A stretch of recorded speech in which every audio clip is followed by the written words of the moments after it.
Larangannya itu sebelum dibentuk jadi hutan desa, ini aturan yang dibuat oleh pihak kehutanan, bahwasanya masyarakat tidak bisa masuk untuk mengambil potensi-potensi yang ada di dalam hutan. Bahkan airnya saja ya terkadang kita dapat bentrokan dari pemerintah kehutanan.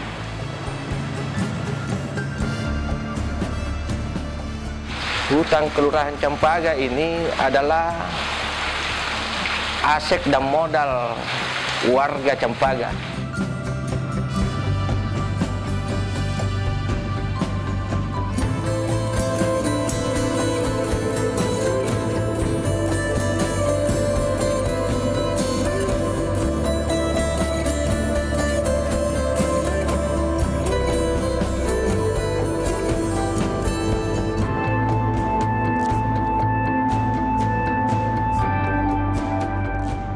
Identifikasi potensi yang dilakukan bersama-sama masyarakat itu ditemukan beberapa potensi yang ada. Di antaranya tentu kayu, kemudian potensi air, potensi rotan, kemudian ada anggrek, ada kopi, dan ada potensi wisata. Berdasarkan potensi-potensi tersebut, maka hutan desa itu dibagi menjadi 3 blok. Blok Batu Lepa, blok Sarrowangi, blok Patiroang. Nah, di 3 blok ini kemudian dibagi menjadi 2 pemanfaatan atau 2 zona. Zona lindung dan zona pemanfaatan. Nah, di zona lindung ini sendiri ya tentu karena hutan desa ini pada dasarnya adalah hutan negara yang berfungsi lindung, maka di zona perlindungan itu adalah tetap menjadi hutan lindung, yang dimana di dalamnya juga ada anoa sebagai binatang yang salah satu satwa yang dilindungi yang terdapat di Sulawesi Selatan. Kemudian yang di zona pemanfaatan itu masyarakat memanfaatkan menanam kopi, kemudian memanen madu secara berkelompok, ada juga yang tidak berkelompok, kemudian memanen rotan dan memanfaatkan sumber daya air yang ada di dalam kawasan hutan desa. Ya, manfaat yang dirasakan setelah hutan di Desa Labun ditetapkan menjadi hutan desa, manfaat yang paling dirasakan oleh masyarakat itu adalah secara ekonomi. Kenapa saya katakan demikian? Karena masyarakat tidak lagi menjadi was-was atau khawatir dalam mengelola kebun yang ada di dalamnya, karena ini sudah ditetapkan menjadi kawasan hutan desa, yang artinya masyarakat yang bekerja di dalam atau yang menggarap itu sudah legal, dilindungi secara aturan, yang akhirnya masyarakat ini menjadi nyaman dan mampu memanfaatkan secara maksimal. Kan sebelumnya ini masyarakat sebenarnya bahasanya ini mungkin merambah hutan, akan tetapi setelah ditetapkan menjadi kawasan hutan desa, dari segi perlindungan hutannya sendiri itu kan masyarakat saling mengawasi. Artinya kalau masyarakat oknum satu melakukan pelanggaran, yang lain akan bercerita, maka secara tidak langsung mereka saling mengawasi. Jadi pelestarian hutannya tetap berjalan. Kemudian karena kopi membutuhkan naungan, maka ini sangat tepat di dalam kawasan hutan ditanami kopi. Artinya kopi ini sekaligus, kalau orang tanam kopi, maka sekaligus pasti tanam pohon. Di sekitar hutan tersebut ada 2 kolam permandian. Yang pertama adalah airtop, yang kedua adalah airball. Nah, itu semuanya membantu kami untuk mengembangkan ekowisata. Jadi kita dari pihak pemerintah kelurahan itu bekerja sama dengan para petani yang ada di sekitarnya. Bahkan ada Bumas yang kita bentuk itu, ada kelompok hutan lindung yang kita bentuk khusus di Kelurahan Cempaka.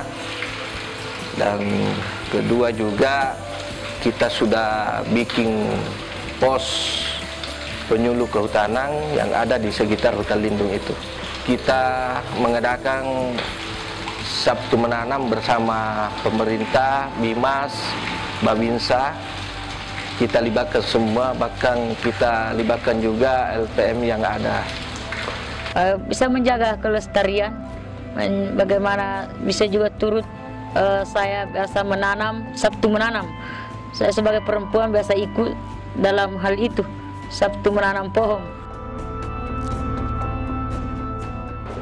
KPH ini kan kalau sudah diberikan hak kepada masyarakat itu, KPH sisa menjadi fasilitator saja. Di samping mengawasi tadi rencana mereka susun, kita menjadi fasilitator memang mendapatkan misalnya dia membutuhkan pasar, ya kita mencarikan pasar. Dia membutuhkan benih, kita carikan benih. Atau yang paling ya kalau yang sekarang ini kita lakukan masih dalam kapasitas penguatan kapasitas masyarakat dan kelompok-kelompok. Tanda mereka ini kan paling dekat dengan kawasan hutan, mereka bisa mengawasi hutannya karena mereka sudah punya hak kelola ya. Kita sangat terbantu saya kira dengan program-program seperti ini. Kita tidak lagi menempatkan terlalu banyak personil kita di lapangan karena SDM kita juga sangat terbatas.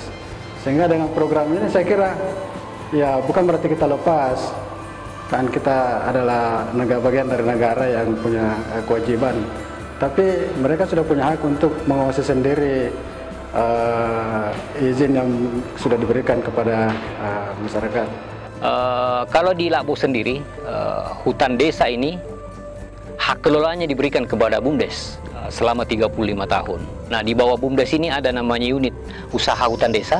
Di bawah unit usaha hutan desa ini kan ada kelompok masyarakat atau masyarakat yang mengelola di dalamnya, di mana di BUMDes ini dibuat standar operasional prosedurnya, ada aturan-aturannya bahwa masyarakat itu diwajibkan membagi hasil panennya itu sampai 20% per tahun dari setelah dikurangi biaya-biaya yang dikeluarkan. Kemudian aturan yang lain itu, ini yang di BUMDes yang saya paham terkait dengan pelaksanaan hutan desa, bahwa masyarakat yang mengelola yang baru ini hanya dibatasi 0,5 hektar per orang, per kakak.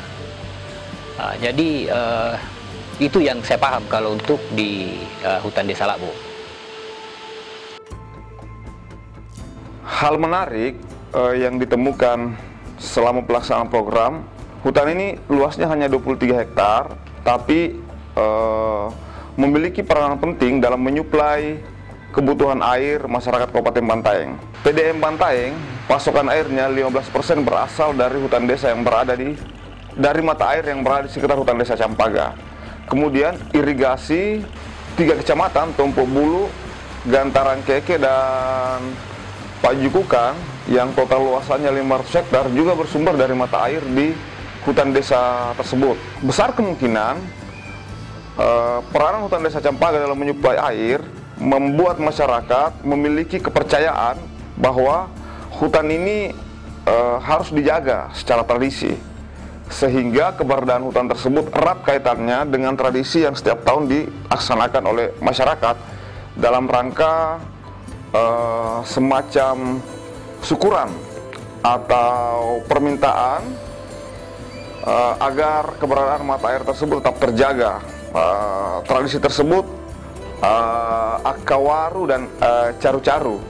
Setiap menjelang musim tanam padi dan setiap habis panen, tradisi tersebut dilaksanakan. Mungkin itu yang membuat hutan desa Campaga sebenarnya statusnya lindung, tapi diperlakukan hampir seperti hutan konservasi. Masyarakat tidak melakukan banyak aktivitas dalam, betul-betul menjaga keberadaan atau kelestarian hutan desa Campaga. Di dalam pertemuan kita rencana mendirikan wisata dalam hutan, ya, dengan mendirikan pendidikan, wisata pendidikan itu supaya anak sekolah bisa belajar di luar kelas, mengunjungi hutan, macam-macam pohon, ya, nama-nama binatang, bisa kita belajar dari hutan.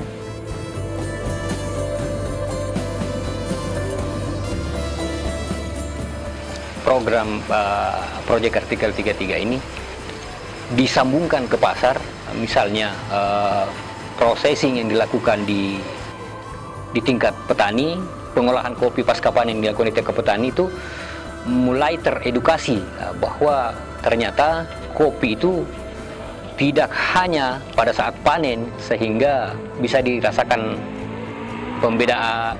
perbedaan rasanya, tetapi sangat ditentukan juga oleh proses pada pasca panen, dan ini yang dilakukan oleh teman-teman artikel 33. Terus yang kedua, kelompok tani juga diperkenalkan bagaimana itu membuat bisnis plan, bagaimana itu merencanakan bisnis secara sederhana.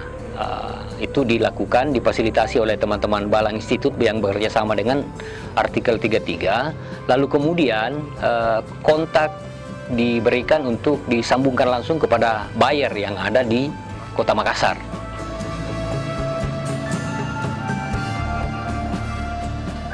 Ada beberapa fakta yang kemudian kita bisa jadikan acuan dalam penyusunan rencana pengelolaan hutan desa. Bahwa 10 tahun pemberian izin kepada masyarakat itu belum berhasil memperkuat institusi pengelolaan hutan desa. Kemudian juga belum berhasil mendorong warga menggali lebih jauh kemampuannya dalam mengambil potensi yang ada di hutan. Sebenarnya potensi yang ada di hutan itu kan cukup bervarian. Ada madu, rotan, porang, kopi, dan seterusnya. Tapi sejauh ini yang intens dikelola dan dipasarkan hasilnya baru kopi. Sementara potensi lain belum tergarap dengan baik. Nah, fakta-fakta itu bisa muncul setelah kita melakukan putaran FGD penggalian potensi di tingkat tapak bersama warga. Di ujungnya kita telah menyepakati lahirnya perencanaan yang memasukkan hal-hal tersebut ke dalam dokumen yang dimiliki secara resmi dan akan jadi panduan oleh Hutan Desa Lapo dan Campaga. Ya, dalam perjalanan hutan desa ini di tahun 2019 kalau saya tidak salah ingat, NGO lokal Balang Institute bekerja sama dengan artikel 33 itu memfasilitasi kelompok tani, dalam ini LPHD, Lembaga Pemegang Pengelola Hutan Desa, sampai akhirnya rencana-rencana pengelolaan hutan desa itu terintegrasi dengan RPJMDes, rencana RPJMD yang di desa, rencana panjang jangka menengah desa, rencana pembangunan jangka menengah desa. Harapan saya bagaimana supaya hutan bisa dijaga, karena mata air di dalam bagus sekali, apalagi itu banyak digunakan oleh masyarakat kota. Kedepannya saya minta kepada dinas-dinas yang terkait, ini hanya titipan bahwa kalau hutan desa ini tetap kita mau lestarikan dan amankan, maka kesejahteraan masyarakat khususnya yang ada di sekitarnya itu harus ditingkatkan. Marilah bersama-sama, pemerintah provinsi pusat sudah memberikan hak kelola kepada masyarakat, ya saatnya juga pemerintah daerah dalam bentuk apapun, baik untuk peningkatan kapasitas masyarakatnya maupun pemanfaatan lahannya, terutama lahan yang sudah produktif sebenarnya, tapi kalau tidak dimanfaatkan ya sayang sekali, sudah ada izin tapi tidak dimanfaatkan oleh pemerintah dan masyarakatnya tentunya.